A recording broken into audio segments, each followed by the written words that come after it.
무엇이라고 하면요, 우리가 주의력 결핍 과잉 행동장애다 이렇게 말을 합니다. 우선 우리가 이것은 학령기에 대표적으로 나타나는 증상을 알고 있는데, 이 질병에 대해서 증상에 대해 자세히 보면 이미 5세 이전에 나타납니다.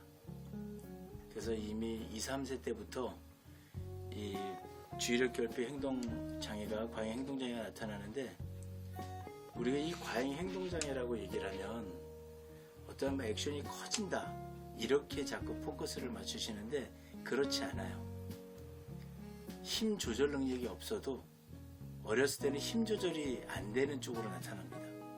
그래서 미세 조절이 안 되니까 큰 움직임을 나타낼 때 ADHD 성향이 좀 보인다 이렇게 얘기를 해요.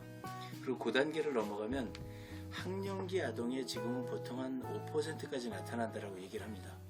현재는 좀 더 늘어난 걸로 이렇게 통계가 되고 있어요. 근데 대표적인 증상으로는 집중력이 떨어지고, 학생으로서 어떤 과제를 해야 될 때 그 과제에 대한 집중이 잘 안 된다든가, 그 다음에 일상생활에서 내가 시각적인 거 또 시간적인 거에 대한 인터벌 타임을 놓친다든가 이런 경우, 그 다음에 우리가 흔히 얘기하는 산만합니다. 자리를 이탈한다거나 또는 수다스러운 말을 하고 남이 동요되지 않은 자기만의 특색 있는 언어를 이렇게 표출하는, 그리고 구체적으로 얘기를 하면 보통 ADHD 아동들이, 학생들이 한 5, 6학년쯤 가면 이러한 현상들이 나옵니다. 귀를 가지고 살며시 다가가서 친구들 옆에 가 있다가 아는 얘기가 나오면 그거 맞아 이렇게 표현을 하고, 들어봐서 자기가 모르는 단어가 나오면 살그머니 그 자리를 이탈합니다.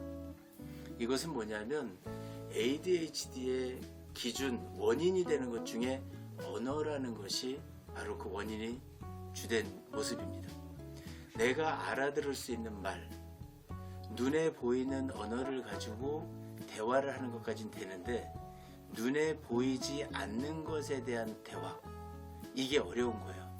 그 감성적인 대화, 어떤 사고력을 필요로 하는 대화, 이런 쪽에 가면 동료들과 어울리지를 못하고 따로 자리를 이탈한다거나 이런 일들이 나오고, 집단 활동을 하는데 참여를 할 수 없는 그러한 현상들이 나타납니다. 왜냐하면 사회는 서로가 공유를 해야 돼요. 언어도 공유를 해야 되고, 감정도 공유를 해야 되고, 지식도 공유를 해야 되는데, 이 편차가 나게 되면 그 그룹에 흡수가 안 됩니다.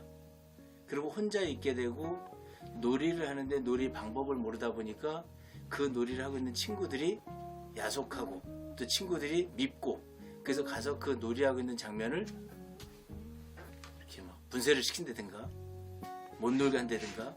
그러니까 그걸 우리는 과잉행동이다 이렇게 표현하는데, 사실은 자기에 대한 감정을 표출하는 겁니다. 감정을 뭘로 표출해야 돼요?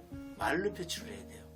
너희가 이렇게 해야 되면 내가 기분이 나빠 이렇게 표출해야 되는데, 상대방이 말을 너무 잘해요. 그래서 이 ADHD에 나타나는 현상의 학생들을 보면 대다수의 학생들이 언어가 늦었습니다. 말을 5세에 근접해서 한다든가 이러면 초등학교에 진학을 했을 때, 학령기에 접어들 때 ADHD 현상으로 지금 말씀드린 것 같은 그런 행동들이 나옵니다. 그래서 친구들로부터 따돌림을 받고 혼자 있다 보니까 나태해집니다. 그 혼자 있는 무료한 시간을 지내게 되고, 그 다음에 사기가 저하되고 무기력증이 오고, 그다음 자존감이 떨어지고, 그러다 보니까 지적 수준이 자기 연령대까지 못 올라가요. 근데 그거는 바로 뭐냐면 3세 이전에 나타나는 언어를 숙지를 다 못했기 때문에 그런 영향도 있어요.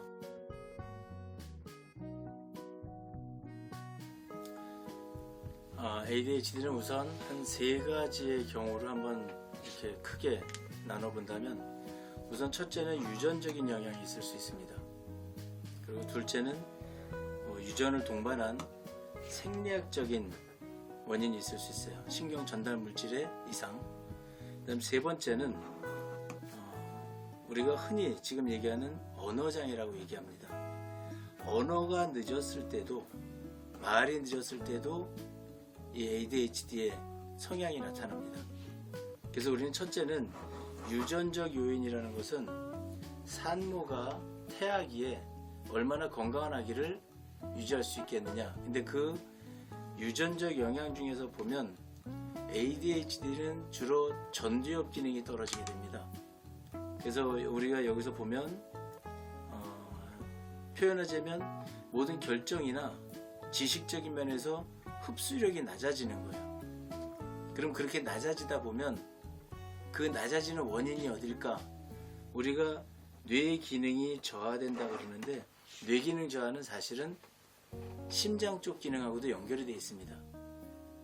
그래서 보통 제가 이 아이들을 ADHD 학생들을 본 바로는 심장 기능들이 좀 약한 아이들이 주 원인이다. 유전적으로 심장 기능이 저하된 아이들, 학생들, 이런 학생들이 ADHD의 원인이 주로 일어나고요. 요즘 특히나 대표적으로 나오는 게 3세 이전에 언어가 늦은 경우, 언어를 늦게 말했을 경우에 우리는 말을 통해서 지식이 흡수가 되고 소통을 하면서 상대방 지식이 넘어 들어옵니다. 그래서 말을 알아들어야 되고 그 말을 할 수 있어야 되는데 어렸을 때 3세 이전에 말이 늦게 되면 그때 만들어야 될 기초적인 지식이 미흡하게 됩니다. 그래서 그 언어장애로 인한 언어를 듣지 못하고 말하지 못했던 그 문제로 인해서 성장을 했는데 기초적인 단어, 기초적인 감성 이런 것들을 흡수하지 못했을 때 ADHD의 원인이라 할 수 있고요. 생리적으로는 도파민이라든가 또는 노르에피네프린 이런 신경 전달 호르몬들이 양이 안 맞는 거예요. 그래서 나타나는 경우들도 있는데 우선 지금 저희들이 여기서 빨리 구조를 할 수 있는 이 회복을 시킬 수 있는 증상 개선을 시킬 수 있는 학생들 중에서는 언어가 늦었던 아이들입니다. 그 어렸을 때 언어를 가르치고 그 감성을 가르치고 감정까지만 놓준다면 우리가 ADHD에서 벗어날 수 있는 방법도 있다라고 봅니다.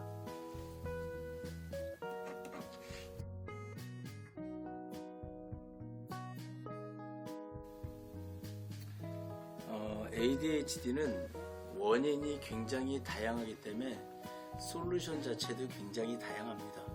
그래서 우리가 100% 고쳐낼 수 있다, 증상 개선할 수 있다, 꼭 이런 접근법보다는 어떤 원인이냐에 따라서 어떠한 방법을 제공해서 그 기능을 회복시킬 수 있을까, 이렇게 접근하는 것이 좋다고 생각을 합니다. 첫째 보면은 신체적으로 심장이 약했던 친구들, 이런 학생들이 뇌로 보면은 뇌에서 그 중뇌 쪽, 곧 뇌하수체인데 시상 하부 쪽에 영향이 부족한 영향력을 행사하는 그런 경우들을 많이 보았습니다.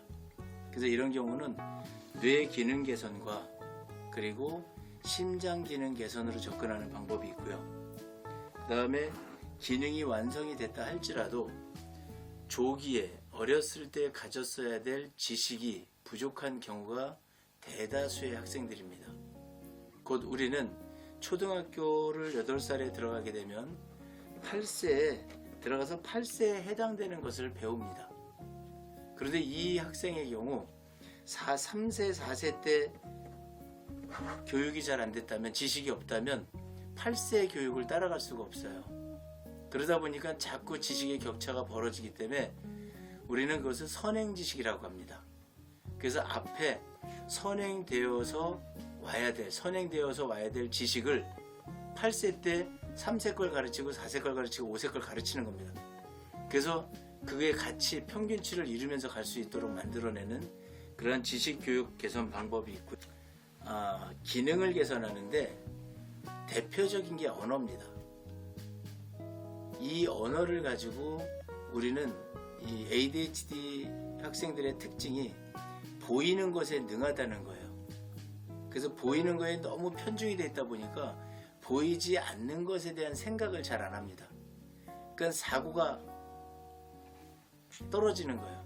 그래서 한 일례를 들어드리면, 야, 우리 떡볶이집에 가서 우리 떡볶이 먹을래? 그러면 아무 문제 없이 떡볶이 먹고 다 할 수 있습니다. 그런데 떡볶이집을 가기 전에 우리 라볶이 먹으러 갈까? 그러면 그 말을 못 알아듣습니다. 라볶이를 보지 못했고 사용되는 보지 못한 언어에 대해서는 잘 이해도가 높아지질 않아요. 그래서 그런 언어를 어렸을 때부터 사고적 언어를 가르치는 그런 기능 개선이 필요하고요.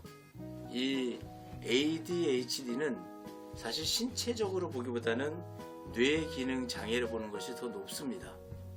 그래서 우리가 보통적으로 불안도가 높다든가 어렸을 때 학대, 트라우마, 불안도 이런 것들은 우리가 그냥 약으로 처방을 해서 이렇게 고치는 경우도 있지만 뉴로피드백이라는 뇌 훈련 요법을 가지고 치료를 하게 되면 치료라기보다는 증상 개선입니다.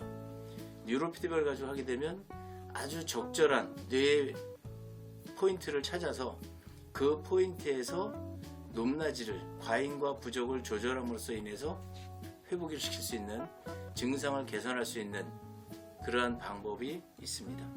네, 감사합니다. 또 다음에 뵙겠습니다.